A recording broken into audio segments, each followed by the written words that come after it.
Hello everyone, welcome back to our YouTube channel education point. तो आज हम discuss करेंगे पॉलिटी के कुछ इंपॉर्टेंट क्वेश्चन जो कि आपके आने वाले टेट के लिए बहुत ही ज्यादा बेनिफिशियल रहेंगे। जैसे जेबीटी टेट है, आर्ट्स टेट है, नॉन मेडिकल या मेडिकल टेट में जो भी हम इंपॉर्टेंट पॉलिटी के कुछ क्वेश्चन देखेंगे जो कि यहाँ से आपको डेफिनेट देखने को ही मिलेंगे। तो और बाकी ये अनदर एग्जाम के लिए भी बहुत ही ज्यादा बेनिफिशियल रहेंगे। जैसे पुलिस का एग्जाम आने वाला है, अनदर जो भी एग्जाम आने हैं उनके लिए बहुत ही ज्यादा बेनिफिशियल रहेंगे। तो चलिए शुरू करते हैं अपने पॉलिटी के कुछ इंपॉर्टेंट क्वेश्चन। तो सबसे पहले हम बात करेंगे फर्स्ट क्वेश्चन की भारतीय संविधान पूर्ण रूप से कब लागू किया गया था। यानी बताया गया कि जो कॉन्स्टिट्यूशन है उसको पूर्ण तरीके से कब लागू किया गया था, फोर्स कब किया गया था इसको। तो ऑप्शन है 26 जनवरी 1959 को, या 26 नवंबर 1949 को, या 26 जनवरी 1950 को, या फिर 25 जनवरी 1950 को। इसका जो राइट आंसर देखने को मिलेगा आपको वो है 26 जनवरी 1950, यानी 26 जनवरी 1950 को हमने जो है अपना संविधान जो है लागू किया था। तो दूसरी चीज आपने ध्यान रखनी कि हमारा जो ये कॉन्स्टिट्यूशन है इसको एक्सेप्ट कब किया गया था, एक्सेप्टेड कब किया गया था। तो वो किया गया था 26 नवंबर 1949 को। ये दो क्वेश्चन यहाँ से देखने को मिलते हैं। एक तो आपने ध्यान रखना है इसको पूर्ण रूप से कब लागू किया गया है, तो 26 जनवरी 1950, और कब इसको एक्सेप्ट किया गया तो 26 नवंबर 1949 को। जब इसको लागू किया गया था तो इसमें जो है 395 जो है आर्टिकल थे, और शेड्यूल इसमें जो है 8 शेड्यूल थी, एंड इसमें 22 यहाँ पे आपको पार्ट देखने को मिलेंगे। बट आजकल जो ये शेड्यूल जो है 12 हो चुके हैं और पार्ट यहाँ पे 25 हो चुके हैं, और आर्टिकल की जब हम बात करेंगे 448 प्लस यहाँ पे आर्टिकल आपको देखने को मिलेंगे। तो ये था हमारा फर्स्ट क्वेश्चन। तो बढ़ते हैं नेक्स्ट क्वेश्चन की तरफ। तो नेक्स्ट क्वेश्चन में क्या बोला गया कि संपत्ति के अधिकार को संविधान के किस अमेंडमेंट के द्वारा हटाया गया है। यानी जो हमारा राइट टू प्रॉपर्टी है उसको संविधान की कौन से संशोधन के द्वारा, ये अमेंडमेंट के द्वारा हटाया गया। 44 अमेंडमेंट, 42nd अमेंडमेंट, 52 अमेंडमेंट, या फिर 85 अमेंडमेंट। इसका जो राइट आंसर रहेगा वो रहेगा ऑप्शन ए, यानी 44 अमेंडमेंट 1978 के तहत इसको जो है संपत्ति के अधिकार को हमारे मौलिक अधिकार से हटाया गया था। तो इसको जब हटाया गया तो इसको अब कौन सा राइट दिया गया, तो इसको जो है अब लीगल राइट यहाँ पे दिया गया, यानी लीगल राइट यानी कानूनी अधिकार इसको प्रोवाइड किया गया है। और दूसरी चीज आपने यहाँ ध्यान रखना है कि इसको जो है हमारे संविधान का आर्टिकल 300 ए में इस चीज को रखा गया है। और दूसरा आपने ध्यान रखना 42nd अमेंडमेंट। तो 42nd अमेंडमेंट जो है ये कब स्टैब्लिश की गई, तो ये 1976 में इसको स्टैब्लिश किया गया था। तो चलिए, तो ये भी हमारा एक क्वेश्चन यहाँ पे ध्यान रखना कि जो 44 अमेंडमेंट के तहत राइट टू प्रॉपर्टी को हटाया गया था। चलिए नेक्स्ट है भाषाई आधार पर निर्मित प्रथम भारतीय राज्य था। यहाँ पे बताया गया कि लिंग्विस्टिक स्टेट के आधार पर भारत का पहला राज्य कौन बना था। तो ऑप्शन है तेलंगाना है, कर्नाटका है, या राजस्थान है, या फिर आंध्र प्रदेश है। तो यहाँ पे आपने ध्यान रखना है कि इसका जो राइट आंसर रहेगा वो रहेगा ऑप्शन डी, आंध्र प्रदेश। तो आंध्र प्रदेश पहला राज्य था जो कि किस बेस के आधार पे, जो कि तेलुगु लैंग्वेज के आधार पे यहाँ पे जो है पहला भाषाई राज्य बनाया गया था। कब बनाया गया था, तो 1 अक्टूबर 1953 को इसको तेलुगु लैंग्वेज के आधार पे पहला भाषाई राज्य बनाया गया था आंध्र प्रदेश को, और इसको मद्रास प्रेसिडेंसी से जो है सेपरेट किया गया था। तो यहाँ पे हम ध्यान रखेंगे राजस्थान पहला स्टेट था जिसको जो है पंचायत किया था, पंचायती, यहाँ पे पहला पंचायती राज जो है इस्टेब्लिश किया गया था, पंचायती राज। तो जो जवाहरलाल नेहरू जी की अध्यक्षता में जो है यहाँ पे ट्रायल के बेस पे जो है पहला पंचायती राज इस्टेब्लिश किया गया था। कब किया गया था, तो 1959 में इसको इस्टेब्लिश किया गया था। तो चलिए तेलंगाना राज्य कब बना था, तो ये 2014 में बना था। तो यहाँ से जितने भी क्वेश्चन है तो इनको अच्छे से ध्यान रखना है। चलिए बढ़ेंगे नेक्स्ट क्वेश्चन की तरफ। तो नेक्स्ट क्वेश्चन कहता है भारतीय संविधान की प्रथम बैठक कब हुई थी।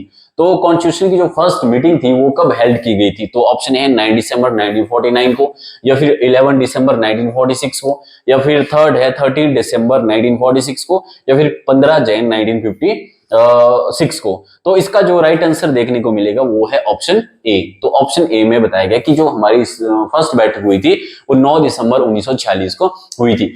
पूछा जाएगा कि सेकंड बैठक कब हुई, तो सेकंड बैठक इसके 2 दिन के बाद 11 दिसंबर 1946 को हुई थी। एंड थर्ड कब हुई थी, तो थर्ड जो है 13 दिसंबर 1946 को जो है यहाँ पे थर्ड बैठक हुई थी। पहली बैठक में जो मेन यहाँ पे जो टेम्परेरी चेयरमैन थे वो थे सच्चिदानंद सिन्हा। तो सच्चिदानंद सिन्हा थे। यहाँ पे जब सेकंड मीटिंग हुई तो वहां पे यहाँ पे जो है परमानेंट चेयरमैन बनाए गए थे, वो थे डॉक्टर राजेंद्र प्रसाद। तो डॉक्टर राजेंद्र प्रसाद यहाँ पे सेकंड मीटिंग के चेयरमैन बने थे। तो थर्ड जो मीटिंग हुई थी वो 13 दिसंबर 1946 को हुई थी, जिसमें ऑब्जेक्टिव रेजोल्यूशन रखा गया था, जिसका उद्देश्य प्रस्ताव तो वो जवाहरलाल नेहरू जी के द्वारा जो है यहाँ पे रखा गया था। तो चलिए इसका जो राइट आंसर रहेगा वो रहेगा ऑप्शन ए। नेक्स्ट है, लोकसभा में वर्तमान में कुल कितने सदस्य हैं? पूछा गया है कि लोकसभा में प्रेजेंट की बात करेंगे हम, प्रेजेंट की। तो प्रेजेंट में यहाँ पे कितने मेंबर देखने को मिलेंगे लोकसभा में? तो प्रेजेंट की जब हम बात करेंगे तो प्रेजेंट में हमें देखने को मिलेंगे ऑप्शन ए 550, यानी 550 मेंबर यहाँ पे देखने को मिलेंगे। अगर पूछा सॉरी, तो इसका जो राइट आंसर रहेगा वो रहेगा ऑप्शन सी। बात करेंगे हम 550, ये मैक्सिमम है। ये कैसे है? ये मैक्सिमम है। बात करेंगे हम प्रेजेंट में, तो प्रेजेंट में कितने देखने को मिलेंगे? 543, जिसमें से पहले 2 एंग्लो इंडियन हुआ करते थे, Anglo Indian. But in Anglo Indian को अब क्या किया गया है? अब यहां से रिमूव किया गया है। रिमूव करने के लिए अमेंडमेंट हुई है 104 अमेंडमेंट 2020। तो 2020 के तहत इसको क्या किया गया है? हटाया गया है। तो ये आपने ध्यान रखना है। और मैक्सिमम की बात करेंगे तो 550 इसमें मेंबर जो है देखने को मिलेंगे। चलिए नेक्स्ट क्वेश्चन है, राइट टू फ्रीडम संविधान के किस अनुच्छेद में वर्णित है? ऑप्शन ए है 14 से 18, ऑप्शन बी है 19 to 22, ऑप्शन सी है 23 और 24, और ऑप्शन डी है 25 और 28। तो इसमें हम बात करेंगे, इसका जो राइट आंसर रहेगा वो रहेगा ऑप्शन बी, यानी 19 से 22 के बीच में, यानी 19 और 22 के बीच में राइट टू फ्रीडम के बारे में बताया गया, यानी स्वतंत्रता का अधिकार। और दूसरा 14 से 18 राइट टू इक्वलिटी, और तीसरी आपने ध्यान रखना है 23 से 24 इसमें राइट अगेंस्ट एक्सप्लॉयटेशन, यानी जो शोषण के विरुद्ध अधिकार है। और 25 से 28 इसमें जो है धार्मिक स्वतंत्रता का इसमें जो है धार्मिक स्वतंत्रता के अधिकार के बारे में बताया गया है। तो इसका जो राइट टू फ्रीडम है वो अपने ध्यान रखना, वो 19 to 22 के बीच में डील करता है। चलिए बढ़ते हैं नेक्स्ट क्वेश्चन की तरफ। राष्ट्रपति को शपथ संविधान के किस अनुच्छेद में वर्णित है? यानी जो ओथ होती है वो कौन से आर्टिकल के तहत दिलाई जाती है? ऑप्शन ए है 61 या 72 या 60 या फिर 52 के तहत। तो यहाँ पे जो इसका जो राइट आंसर रहेगा वो रहेगा, ओथ जो दिलाई जाती है वो है आर्टिकल 60 के तहत। तो आर्टिकल 60 के तहत जो प्रेसिडेंट को जो ओथ दिलाई जाती है वो आर्टिकल 60 के तहत दिलाई जाती है। और किसके द्वारा दिलाई जाती है? तो CGI यानी चीफ जस्टिस ऑफ इंडिया, यानी भारत के जो CGI होते हैं उनके द्वारा ही प्रेसिडेंट को यहाँ पे ओथ दिलाई जाती है। और आर्टिकल 61 किससे डील कर रहा है? तो ये प्रेसिडेंट की इम्पीचमेंट से डील करता है। इम्पीचमेंट से डील करता है प्रेसिडेंट का जो महाभियोग जिसको कहते हैं उसके पद से उसको हटाना। तो ये अपनी ध्यान। और 72 में बताया गया है कि जो इसमें पार्डनिंग पावर यानी क्षमादान की शक्ति, यानी प्रेसिडेंट जो है जस्ट एनीवन, किसी को फांसी हो जाती है या उम्र कैद हो जाती है या कठोर कारावास होता है, तो प्रेसिडेंट के पास पावर है वो उन सब सजाओं को आर्टिकल 72 के तहत यहाँ पे माफ कर सकता है पूरी तरह से। तो चलिए बढ़ेंगे नेक्स्ट क्वेश्चन की तरफ। भारतीय संविधान के सलाहकार कौन थे? तो यहाँ पे बताया गया कि कॉन्स्टिट्यूशन एडवाइजर कौन थे हमारे संविधान के। तो इसका जो ऑप्शन है MN रॉय या BN राव या फिर BR अम्बेडकर या फिर डॉक्टर राजेंद्र प्रसाद। इसका जो राइट आंसर है वो है ऑप्शन बी कि BN राव, जिसको बिनेगल नरगिस राव कहते हैं, ये हमारे संविधान के एडवाइजर थे, कॉन्स्टिट्यूशन एडवाइजर। तो ये एडवाइज कर रहे थे हमारे कॉन्स्टिट्यूशन को। और MN रॉय ये हमारे कॉन्स्टिट्यूशन के, इन्होंने फर्स्ट टाइम जो है डिमांड करी थी कॉन्स्टिट्यूशन को बनाने के लिए।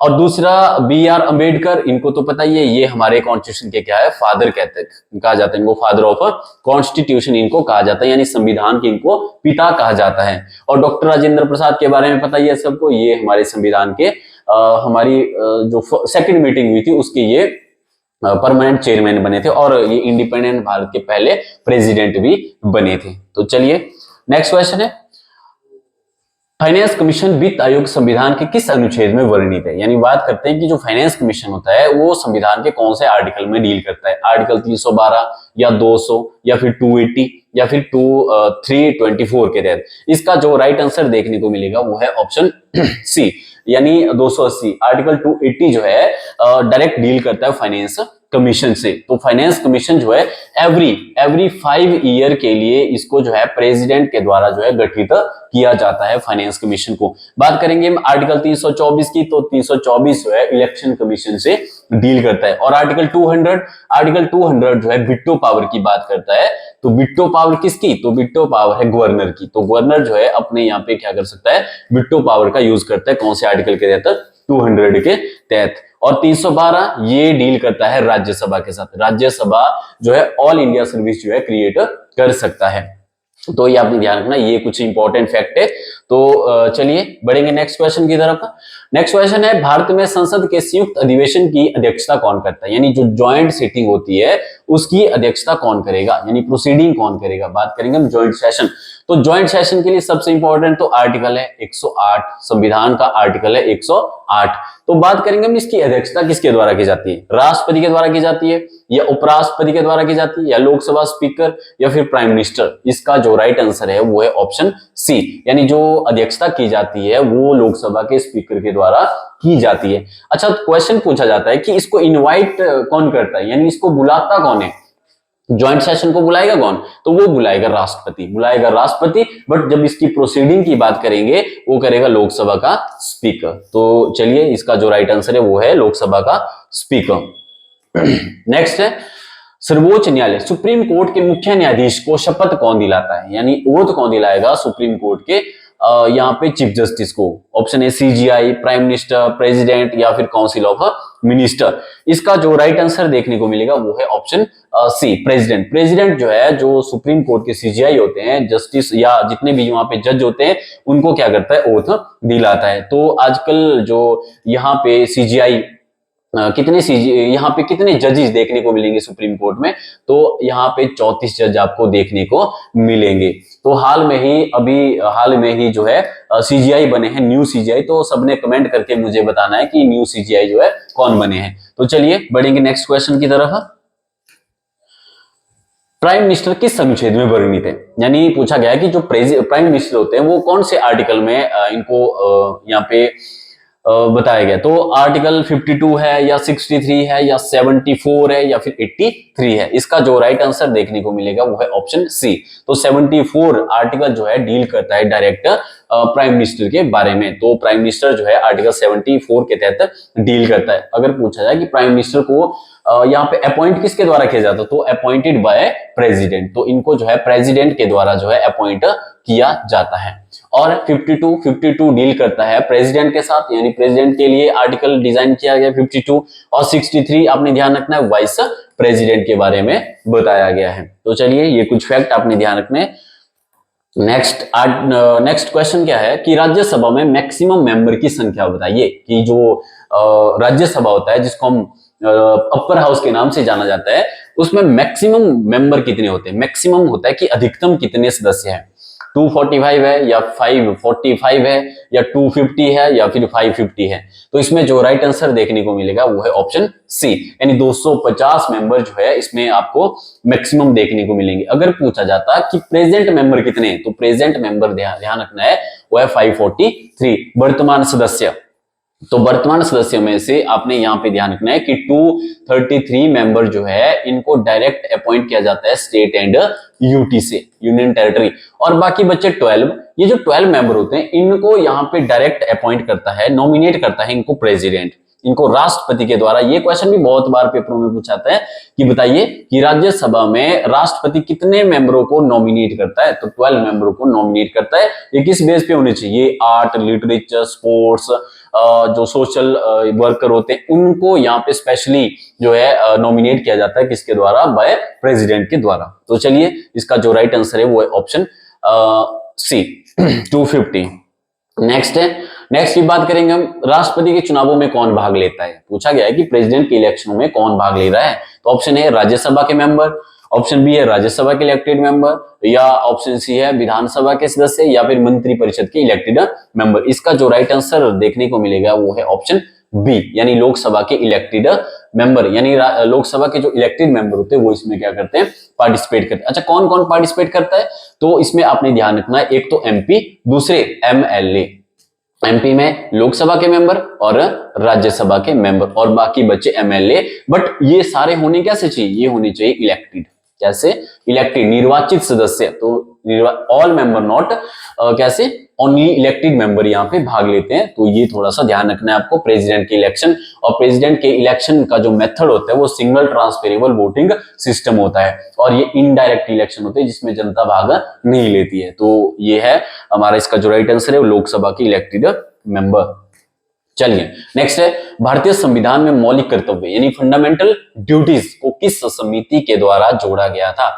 इन जो हमारे फंडामेंटल राइट्स है, सॉरी फंडामेंटल ड्यूटीज है, उनको कौन सी कमेटी के तहत जोड़ा गया था। तो बलवंत राय मेहता समिति है, या अशोक मेहता समिति है, या सरदार स्वर्ण सिंह समिति है, या गोलकनाथ समिति है। तो इसका जो राइट आंसर रहेगा वो रहेगा ऑप्शन सी, सरदार स्वर्ण सिंह कमेटी। तो सरदार स्वर्ण सिंह कमेटी के तहत फंडामेंटल ड्यूटीज को जो है एज इट इज यहाँ पे जोड़ा गया था। जब इसको जोड़ा गया तो इसमें अपने ध्यान में कौन सी अमेंडमेंट के तहत जोड़ा गया था। तो 42 अमेंडमेंट 1976 इसके तहत हमारे संविधान में फंडामेंटल ड्यूटीज को जोड़ा गया। और वर्तमान में कितनी फंडामेंटल ड्यूटीज देखने को मिलेगी, तो 11। पहले कितनी थी, तो फर्स्ट टाइम जो इसमें 10 फंडामेंटल ड्यूटीज थी, बट अब कितनी हो चुकी है, अब 11 हो चुकी है। अच्छा, इसके लिए जो आर्टिकल आपने ध्यान रखना है, आर्टिकल कौन सा है, तो आर्टिकल 51A। तो 51 क्लॉज लगा हुआ है, तो 51A। और पार्ट आपने ध्यान रखना, पार्ट कौन सा डील करता है, पार्ट 4A। तो ये क्लॉज लगा हुआ है, इन सारे क्लॉजों को जोड़ा गया है 42nd अमेंडमेंट 1976 के तहत इनको जोड़ा गया है। तो इसका जो राइट आंसर है वो है सरदार स्वर्ण सिंह कमेटी। चलिए नेक्स्ट क्वेश्चन है, संसदीय शासन व्यवस्था पार्लियामेंट्री सिस्टम को किस देश से लिया गया है, यूएसए, ब्रिटेन, कनाडा या फिर रशिया।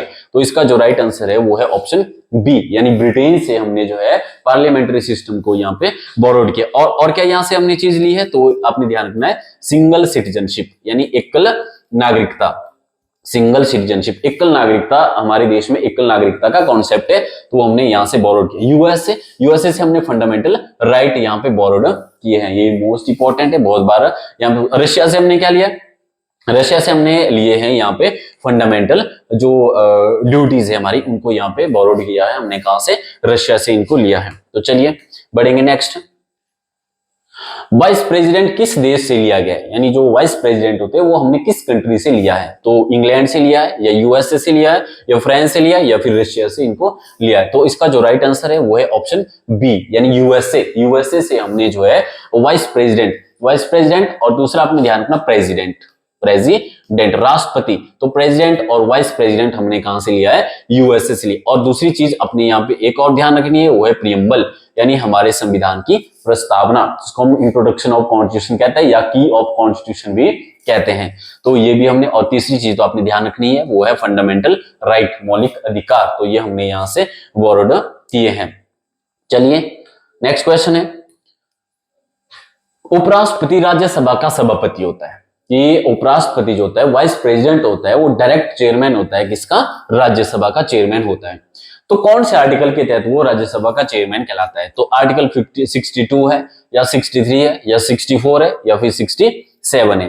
तो इसका जो राइट आंसर देखने को मिलेगा वो है ऑप्शन सी, यानी आर्टिकल 64 के तहत कहा गया है कि जो वाइस प्रेसिडेंट होते हैं वो ex officio chairman of Rajya Sabha होते हैं, यानी राज्यसभा के डायरेक्ट चेयरमैन बनते हैं। और आर्टिकल 63 डायरेक्ट डील करता है किसके साथ, वाइस प्रेसिडेंट के साथ डील करता है। तो चलिए तो नेक्स्ट बढ़ेंगे नेक्स्ट क्वेश्चन की तरफ। ऑर्गेनाइज टू विलेज पंचायत यानी ग्राम पंचायतों की स्थापना कौन से अनुच्छेद में वर्णित है, यानी बात करता है विलेज पंचायत की। तो विलेज पंचायत कौन से यहाँ पे डील कर रहा है, कौन से आर्टिकल के तहत, 38 है, या 39 है, या फिर 50 है, या फिर 40 है, या फिर 42 है। इसका जो राइट आंसर है वो है ऑप्शन सी। इसका जो राइट आंसर देखने को मिलेगा ऑप्शन सी, यानी आर्टिकल 40। आर्टिकल 40 डील करता है डायरेक्ट किसके साथ, विलेज पंचायत के साथ डील करता है। ये चीज है क्या, ये चीज क्या है, डीपीएसपी है, directive principle of state policy, जिसको हमने कहां से बोरोड किया है, आयरलैंड से हमने इस चीज को क्या किया है, बोरोड किया है। तो ये डायरेक्ट, ये बहुत बार क्वेश्चन पेपरों में पूछा जाता है कि ऑर्गेनाइज टू विलेज पंचायत, ये जो है आर्टिकल 40 है। बट ये क्वेश्चन एक और भी यहां से पूछा था कि जो आर्टिकल 40 है ये किस प्रिंसिपल के ऊपर डिपेंड करता है, तो ये गांधीयन किसके ऊपर, गांधीयन प्रिंसिपल के ऊपर ये डिपेंड करता है, यानी जो गांधीवादी विचारधारा है उसके ऊपर ये आर्टिकल 40 जो है बनाया गया है। तो ये चीज आपने ध्यान रखनी है। चलिए बढ़ेंगे नेक्स्ट क्वेश्चन की तरफ। मिनी कॉन्स्टिट्यूशन किस अमेंडमेंट को कहते हैं, यानी जो लघु संविधान होता है उसको किस अमेंडमेंट को कहते हैं। तो अमेंडमेंट 42 है या 44 है या 61 है या फिर 85 है। तो इसका जो राइट आंसर है वो है ऑप्शन ए, तो 42 अमेंडमेंट। और इसकी हमने डेट भी याद रखनी है 1976। इसके तहत इसको जोड़ा गया था, यानी इस अमेंडमेंट को ही क्या कहते हैं, मिनी कॉन्स्टिट्यूशन कहते हैं। क्यों? क्योंकि इसके तहत जो है ना बहुत सारी चीजें हमने अपने संविधान के अंदर ऐड ऑन करी थी, तभी इसको क्या कहते हैं, मिनी कॉन्स्टिट्यूशन कहते हैं। बाकी 44 तो आपने देख लिया, राइट टू प्रॉपर्टी आपने ध्यान रखना है। मोस्ट इंपॉर्टेंट 61 अमेंडमेंट, ये भी बहुत बार पेपर में पूछा था। इसके तहत क्या हुआ था, इसके तहत आपने ध्यान रखना कि पहले वोट की एज जो है 21 वर्ष थी, फिर इसको घटा के कितनी वर्ष कर दी गई थी, 18 वर्ष कर दी गई थी। तो ये चीज जो है 61 अमेंडमेंट के तहत हुई थी। तो चलिए, तो ये थे कुछ इंपॉर्टेंट क्वेश्चन जो कि आपके आने वाले अपकमिंग एग्जाम में बहुत ही हेल्प रहेंगे। तो इसलिए मिलते हैं अब नेक्स्ट वीडियो में।